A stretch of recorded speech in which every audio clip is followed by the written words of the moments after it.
खुदावन यसु मसीह के पाक नाम में आप सबको सलाम। मेरा नाम पास्टर अरशद मसीह है और खुदा के कलाम मुकद्दस में से आज हम लफ्ज़ गुनाह के बारे में सीखेंगे। गुनाह के बारे में दो खास सवालों के बारे में सीखेंगे। पहला सवाल ये है कि गुनाह किसे कहते हैं और दूसरा सवाल ये है कि इसका बिबलिकली मफहूम क्या है। आम तौर पर हमारे नज़दीक गुनाह का मतलब है हुक्मअदूली और खुदा की नाफरमानी। यूनानी में इसके लिए लफ्ज़ हमार्तिया इस्तेमाल किया गया है जिसका मतलब है निशान से हट जाना या निशाना लगाने में नाकाम रहना। मिसाल के तौर पर पहला पतरस पहला बाब 16वीं आयत में लिखा है, पाक हो इसलिए कि मैं पाक हूँ। खुदा ने इंसान को पकीजगी का एक निशान दिया है। वो निशान ये है कि खुदा ने कहा पाक हो इसलिए कि मैं पाक हूँ। खुदा ने इंसान को पकीजगी का एक म्यार दिया है। अगर कोई इंसान उस म्यार पर पूरा नहीं उतरता, ये हमार्तिया है जिसका मतलब है निशान से हट जाना।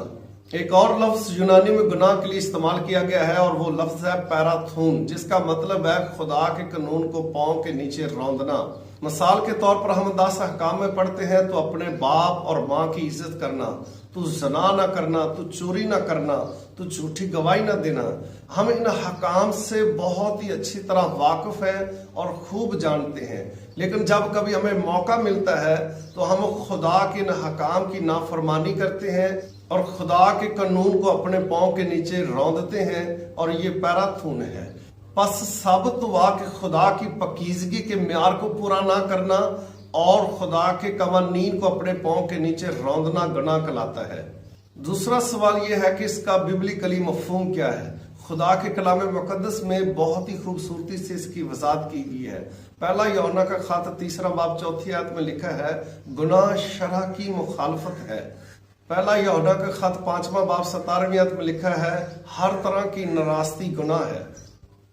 रोमियो के खत के 14 बाब की 23 आयत में लिखा है, जो कुछ तकाद से नहीं वो गुनाह है। यकूब के खत के 4 बाब की 17 आयत में लिखा है, पस जो कोई भलाई करना जानता है और नहीं करता ये उसके लिए गुनाह है।